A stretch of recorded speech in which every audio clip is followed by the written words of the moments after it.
everybody. This is a quick video about my completed project. Now, if you've been following me on Instagram, you will see that I was kindly gifted watercolour paper that is in circles. And I was quite puzzled about what I was going to do with them. Because obviously, yes, you can just use them as plain sheets of paper. But I thought they deserved something a little bit better than that. So I tried making a concertina sketchbook out of them. And yes, that does work. However, I then thought, wouldn't it be nice after seeing Instagram adverts of prompt cards that is from, I think, someone in America. Is it Sarah Rennie Clark? I'm not sure. Who's done a colour box or something that has got reference images with the colour code palette. So I thought, well, instead of the public domain reference images that are photographs, why not my own artwork? And that got me then thinking I could make my own prompt palette. So this is my first prompt palette. So I've laminated each one after completing it. And so they'll be wiped clean. It doesn't matter if I get paint on them. So the back is like a picture of anything I like, and then the back has a picture and the palette of colours that I use to create that picture. And I can use them to develop more pictures or do a mix and a match. For example, I might want to do this palette but use this scene or that, or I could do 3 all together and take different examples. So I thought I would flip through all of this. It took a lot of time to paint each one, and then I had to laminate each one, which is a sheet of A4, 2 fitted on one sheet, and I then had to cut them out individually. And this is what you then get. I could have used matte. The only issue was this one mistake where it twisted in the machine and I ended up with this line going across the middle. But that was the only error. It's quite difficult with a laminator to keep the sheet straight going into the machine to keep it all perfect. So we have got this one. And here, I'll go quiet now while I show. There's a slight error with this one, so there were 2. It could be the same sheet, I'm not sure. No, it couldn't be. It's not possible. But, well, it could have been, actually. It could have been that this was attached to that other one, and I've cut them out. So I was thinking, it would be such a good idea for you guys that you can do your own artwork and laminate it and use it as prompt cards. And this will be my collection 1. Hopefully it's not too shiny for you. I just tip them a bit. And what I liked, they all fitted back in the tin.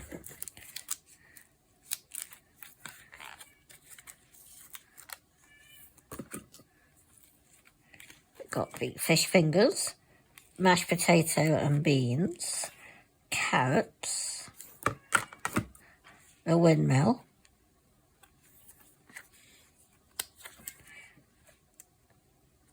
this again I added no pen, so that's the difference.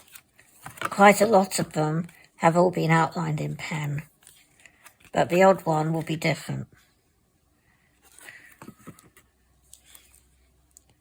Sailboat and a red panda, and then a tabby cat with this colour palette here. Oh, and then this is an upside down burger with the chips. I did random pictures, but what you could do is theme them. So you could just do food or animals, or you could just do seabirds or ocean life or what's in the sky. Here we go. Farm animals. You could just do that. So again, it's all ideas. You could do one just all about badgers. Wouldn't that be lovely? I'll tip these all out now. I was just so pleased they all fitted back in to the tin, because I thought, knowing my luck, I'm going to go to all the effort of cutting them all out, and they're not going to then fit back in because of the laminating making it too thick. But I didn't have that happen. So what we've already looked at, I'm going to put back in to the tin because they're not fitting. What I'm taking out to show you, the lid is not deep enough to store them in. So we'll put these here, and then we'll get back to looking at what we are. So we've looked at the badger and the cow there, and now we've got this castle on a hill, and then we've got, I thought this came out really nice, but then I do like magenta colours, the teacups and the cupcakes. And then we've got children sat on the rocks looking at a sailboat.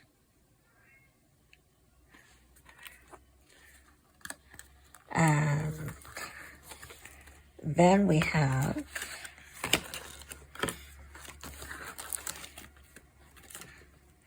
a car. Now, I was really proud of that because I can't draw cars, I don't draw cars, and yet this one came out really quite nicely. So I was pleased to have that as one of my references. Also, it's quite boring having, for me, to have photos for reference. It's not always going to trigger me, but when I look at illustration painted something, then that can be far more eye-catching and get me to be interested. So we've got the chicken, then we've got some pears on a tablecloth. Keeps slipping in my hand because of the lamination. And then we've got this, for me, not my favourite, but it's a meerkat. And for me, I found them very difficult to capture. Then we have, so I thought I have to, the traditional London bus and the red telephone box. It's very Paddington. I really do like Paddington. I didn't like the third Paddington, but 1 and 2, the movies were very good. Then we've got elephants, and the water, and the sandy beach area, and then a vegetable garden, growing onions and carrots, and a tractor. I thought that came out kind of cute. And then we've got a cake, and a palette bear.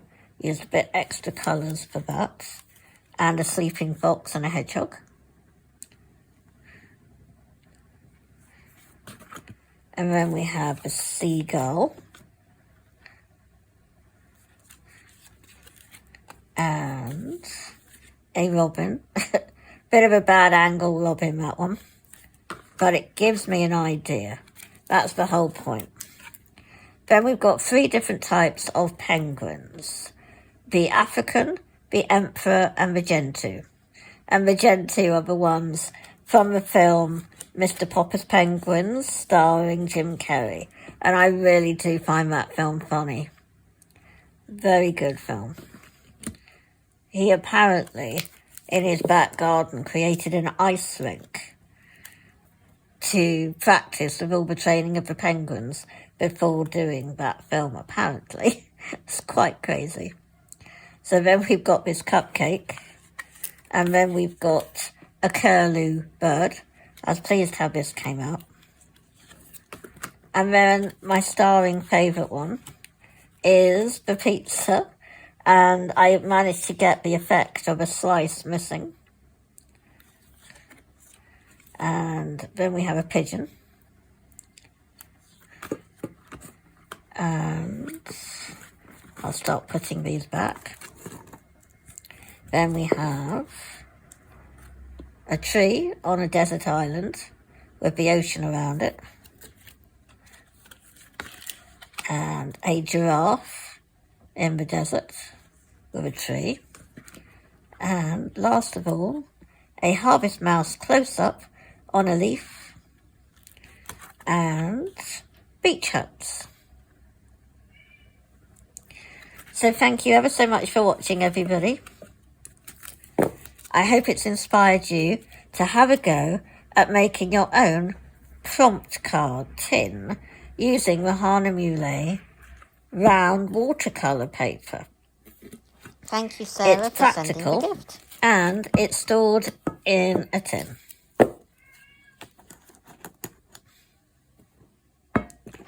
Don't forget to give me a thumbs up, a comment, and I'll catch you on the next video really soon. Bye!